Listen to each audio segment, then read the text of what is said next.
Hello সবাইকে, আশা করি সকলে ভালো আছো। আমিও কিন্তু খুব খুব খুব ভালো আছি। তো একটা জায়গায় যদি আসি আর যদি একটু ঘুরতে না পারি তাহলে কি ভালো লাগে বলো? একদমই না, তাই না বলো? তো আমরা সবাই একসাথে হয়ে ঘুরতে চলে এসেছি। এটা হচ্ছে একটা জগন্নাথ মন্দির। অনেক সুন্দর মন্দিরটা। তো গলি দিয়ে যেহেতু ঢুকেই গেলাম, তারপর শুরুতেই দেখতে পাচ্ছি একজন হনুমানজিকে।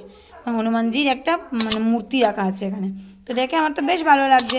অন্ধকার হয়ে আছে, আর আমার ফোন তো আইফোন না, তার জন্য ততটা ভালো ক্যাপচারও করতে পারছি না। যদি তোমরা আমাকে সাহায্য করো তাহলে হয়তো বা তোমাদের কৃপায় একদিন আইফোন নিতে পারবো, তাই না বলো?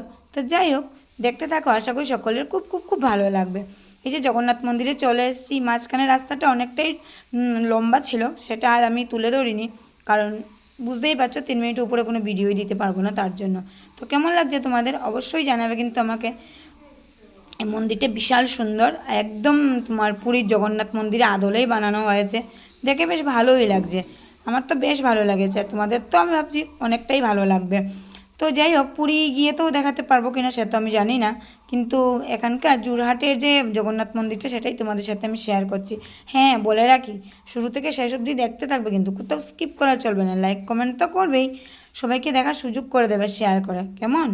তারপর কেমন হলো কমেন্ট করে কমেন্টের থ্রুতে জানাবে, ঠিক আছে? আর ভিডিওটা তোমরা সবাই দেখতে থাকো, সবার ভালোই লাগবে। তো আমার যেহেতু ভালো লাগছে তোমাদেরও ভালো লাগবে। আর এই দেওয়ালের কাজগুলি বিশাল সুন্দর, খুব সুন্দর। তোমাদেরকে চারিদিকটা আমি ঘুরিয়ে ঘুরিয়ে দেখিয়ে দিই। এই দেখ, বাইরের জায়গাটা এইভাবে সুন্দরভাবে সাজিয়ে রেখেছে। তো বাড়িতে বসে থেকে কী করবো, তার জন্য বেরিয়ে পড়েছি সবাই মিলে। আর তোমাদের তো জানাই হয়ে গেছে, আমি শুরুতে ইন্ট্রোতে তো বলিনি, আমার ইউটিউব চ্যানেল মিষ্টি মীনাক্ষী এবং ফেসবুক যে মীনাক্ষী চক্রবর্তী আছে, তাতে তোমাদের সকলকে অনেক অনেক ওয়েলকাম। জানি সবার শেষে বলেছি, তাও বলছি, ঠিক আছে না? কেমন হলো অবশ্যই বলবে কিন্তু, ঠিক আছে? আর তো কী আর বলবো বলো, তোমরা তো দেখছি আমাকে অনেক ভালোবাসা দিচ্ছ। তোমাদের ভালোবাসায় আমি হয়তো বা একদিন অনেক দূরে গিয়ে যেতে পারবো। এই যে হচ্ছেন আমাদের জগন্নাথ, বলরাম এবং সুভদ্রা। ভালো লাগছে নাকি তোমাদের? বলবে তো।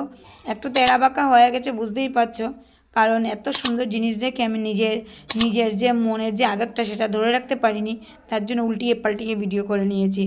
একটু কষ্ট করে সবাই দেখে নিবে। ওই যে এইভাবে লাগিয়ে রেখেছে, মনে আমি তো প্রথম ভেবেছিলাম এগুলি সব চারা গাছ, কিন্তু দেখি না। তারপর পুরো মন্দিরটা ঘুরে আমরাই দুজন মিলে এখানে পায়েস দিচ্ছিল, সেই প্রসাদটুকু খেয়ে নিলাম, প্রচণ্ড টেস্ট।